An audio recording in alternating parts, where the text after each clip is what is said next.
have our first speaker, Juan Camilo Silva Riveros, and he is speaking on the title that you see here, Exploring the Limits of Future Scenarios, Predictions and Forecasts with VR, and I'm not going to read the subtitle, and then we'll continue with our second speaker a little bit later. Thank you. Thank you so much. As you said, I will talk about this project. I am working in Berlin.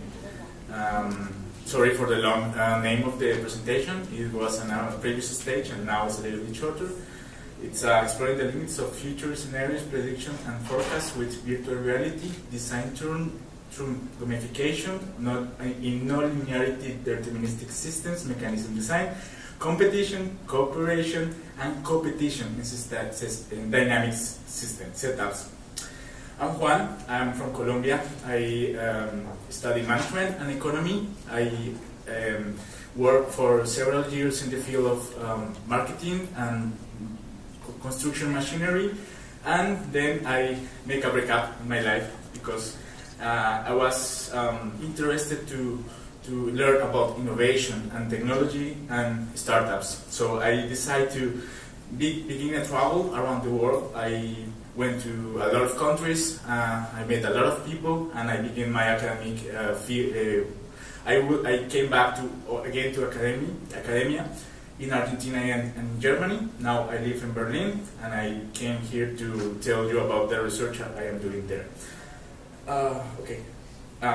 This is me. The last 2 weeks I was speaking about how to break disciplines in the laboratory of falling walls. That is something like a tech talks in Berlin.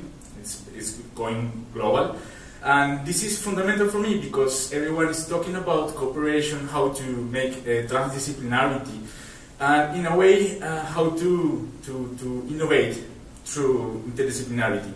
So this is fundamental for me because my main interest is related with social dynamics. That it's the relationship between two individuals that could be businesses, organizations, persons, even animals, countries, or this kind of things. So the problem with this kind of relationships actually is that are not linear, are not efficient, are very complex, and you have a lot of layers of information and complexity.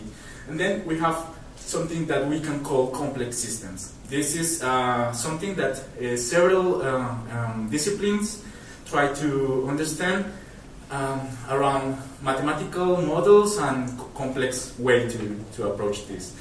In my research, I'm working with this that is called game theory, that came actually from games. That it's basically the study of mathematical models of conflict and cooperation between intelligent, rational decision makers. This is mainly used for economics, political science, psychology, and data construction, the building of tools, digital tools, and software. This is so interesting because it's so powerful to solve problems about competition, to understand how is the dynamics between two entities. So my main interest is related with human relationships and economical dynamics. For me, there is an interesting approach between these two perspectives. So game theory sounds really fun, and is something that is really easy to understand. It is actually how it looks like. It's really difficult to approach this if you don't have a background on economics, on mathematics, on informatics. So this guy, Albert Tucker, he's an Canadian, of course, and he in the 1950 in Princeton, he created something that is called the prisoner's dilemma. That is like an analogy, a narrative he used to explain a model of strategy of competition and cooperation. There's basically two players or two criminals that commit some crime are hunted by the police, and they have the possibility, they are separated and they have the possibility of tell the truth or don't say that they are called guilty. But they don't know. There's a lack of information between them and they don't know what is the other one is going to do. So actually, you see here how is the behavior of the player or the criminal in this case, thinking about what the other one is going to do. So you see this matrix. In the first row, you see the both. If both stay in silence, that means that they will receive the less amount of time on jail. But this is less possible. This is less probable. And then what happens if the other, because you think these guys are thinking about what is the other one is going to do. So it's possible if me say that I didn't do it, so he's going to receive free, he's going to be free, and I'm going to be in jail for more time. So the solution for this game is actually that both of them actually confessed, and then they receive like in between solution for this game. So this is interesting because this is used for in the standard markets, in the standard players in games, and also in psychology, how relationships works in negotiation. So this is a big question behind this that is related with cooperation, a competition. When is the in between? And also there is something that is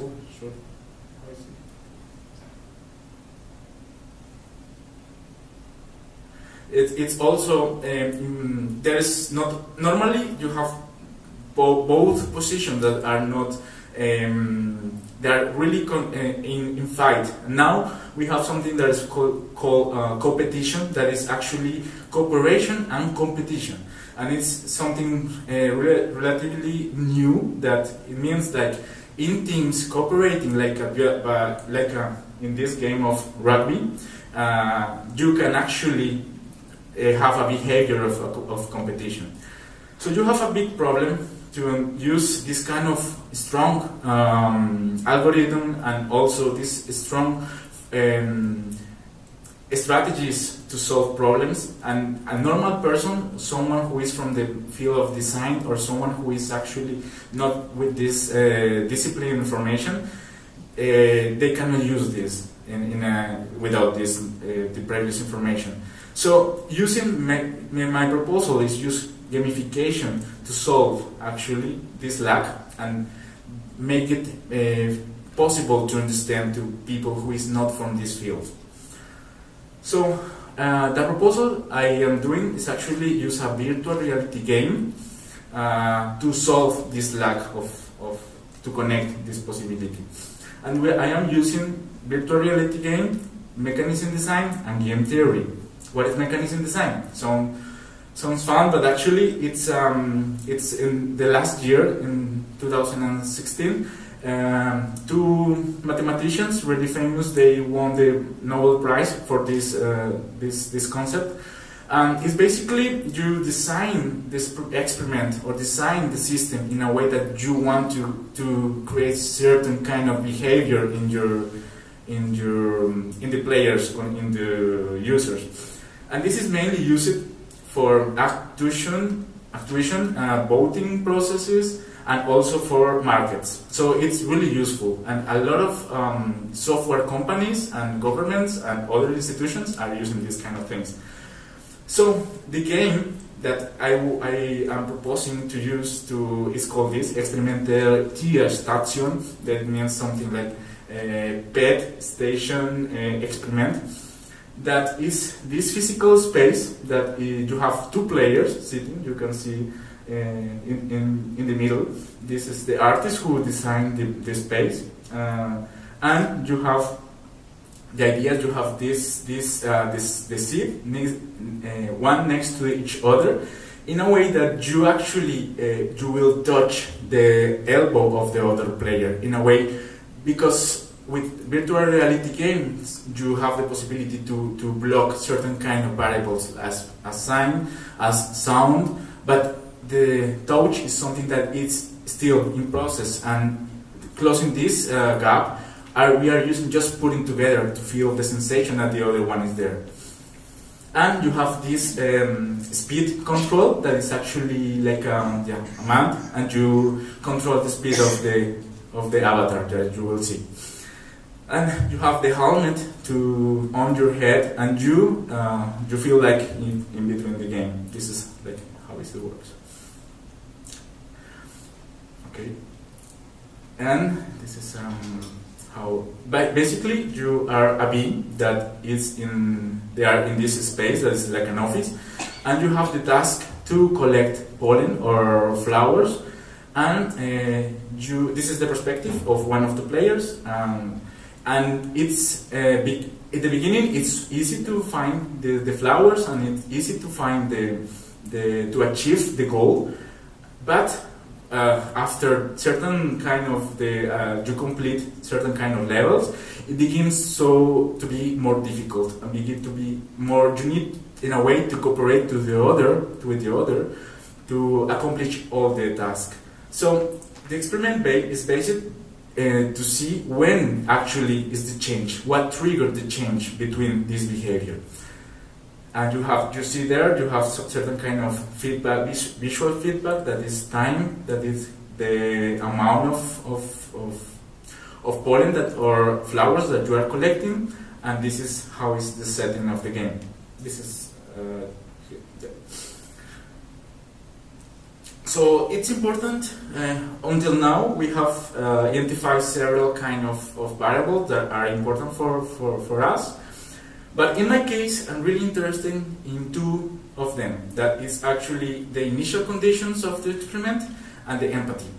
The initial conditions are basically something really related with reality, like how we are. That normally we don't have the same conditions as the other ones. We have different conditions in a way that in the game you will see the other one bigger and faster, and the other one is going to be really slow, and you will feel the other one struggle with the speed control. And the idea of the experiment is to see what happened then. Maybe the one who has the power, the speed, the privilege is gonna help the first one.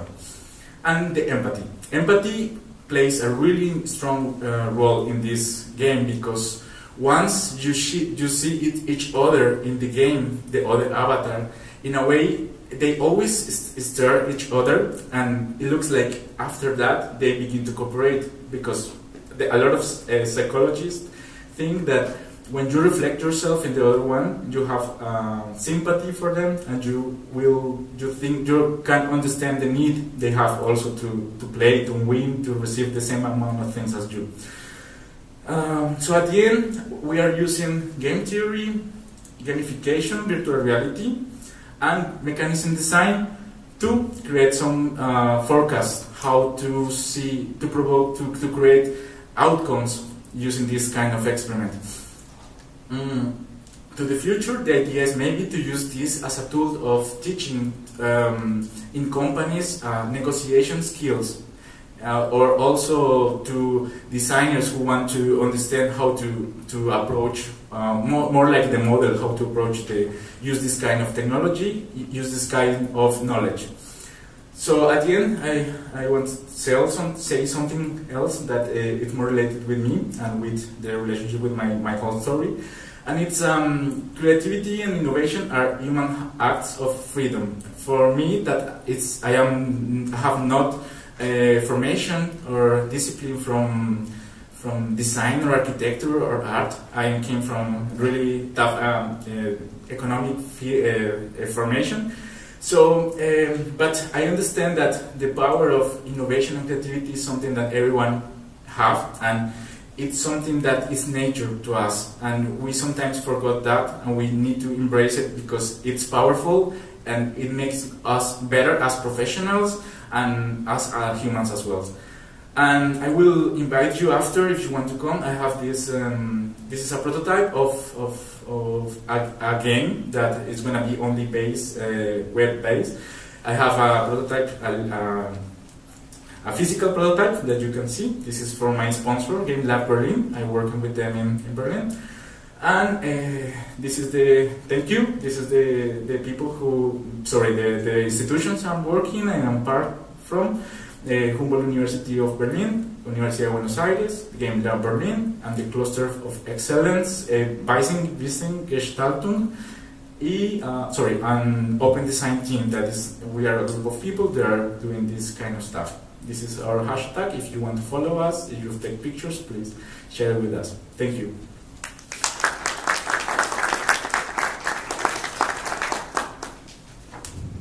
Thank you very much. That's very exciting, and I think we're keen to see the prototype, etc. We're going to move directly into questions. So there's a microphone here if you'd like to ask questions, or maybe if you have comments on the ideas that are being presented here.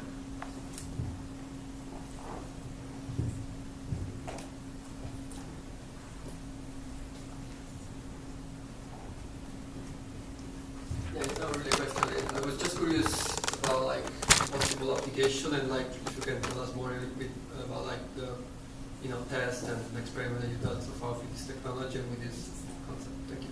Thank you. Right now, this next month, we will apply this experiment in. It's going to be something like 50 persons, or we want to have more to be statistically good, but actually it's difficult to find people to stay for longer. This takes a lot of time, but next week I have a meeting with someone in Berlin who wants to support the game and the methodology to become this as a tool of teaching of negotiation for a company who do this kind of stuff in Berlin. This is the future, I think, at least for me.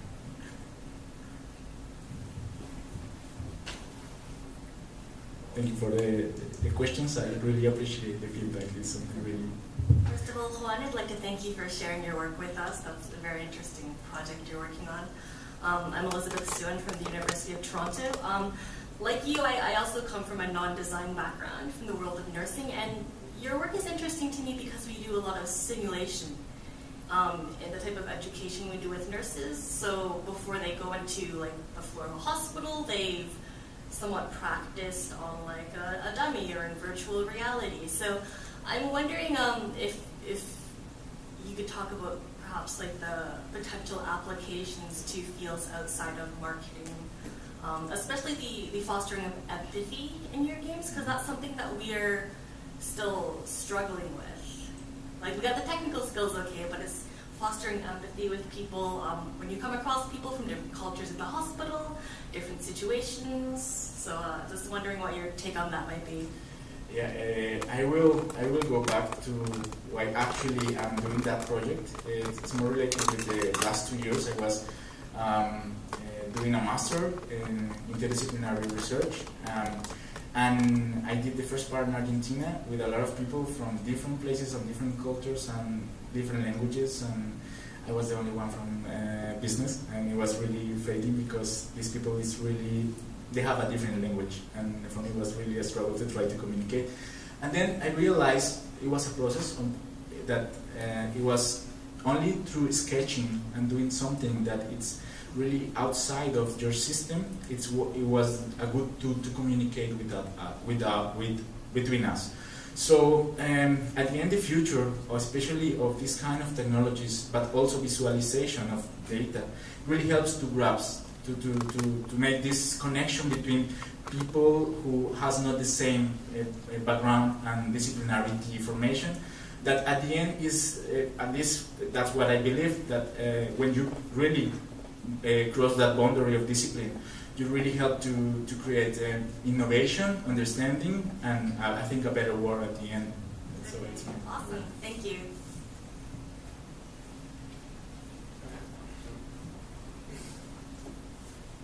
Hello, thank you for your presentation. You mentioned that you had a master's, or you worked on your master's in interdisciplinary field, and that's kind of what's curious to me, because I've been doing interdisciplinary work for a long time, and I teach design thinking for Domus Academy in Milan. And I want to know what your take is on that clash that happens between disciplines, among disciplines, because you're not a designer, as you're saying, and that's always a complex issue, trying to put into someone else's head that idea of collaboration. So I would like you to please elaborate a little bit on that, and yo soy del Ecuador, así que vecinos. Mucho gusto.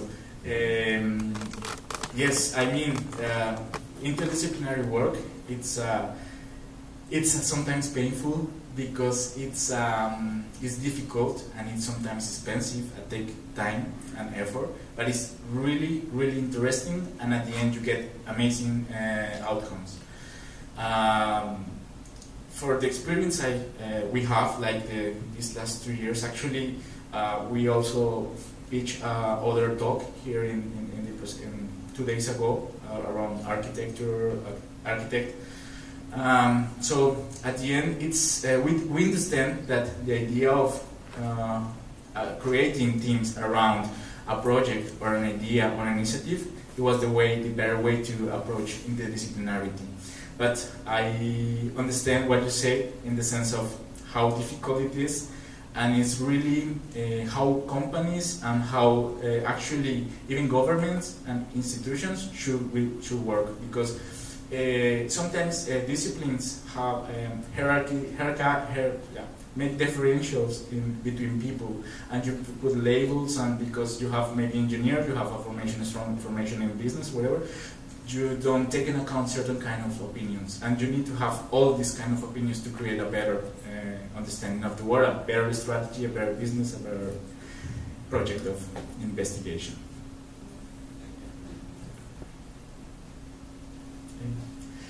Thank you. I don't know, yes, if someone else is want to. Okay. I have some merchandising if you want to have. There is keynotes and some, also the game if you want to keep it. It's really interesting. It's about changing life methodologies. So thank you so much. Thank you very much. So I'm afraid the next speaker is not, no one knows where she is. So I wish I could give you more information. Unfortunately, she's not here to present. So I went to her session, and I wish you an enjoyable day and enjoy the rest of the conference. Thank you. Thank you.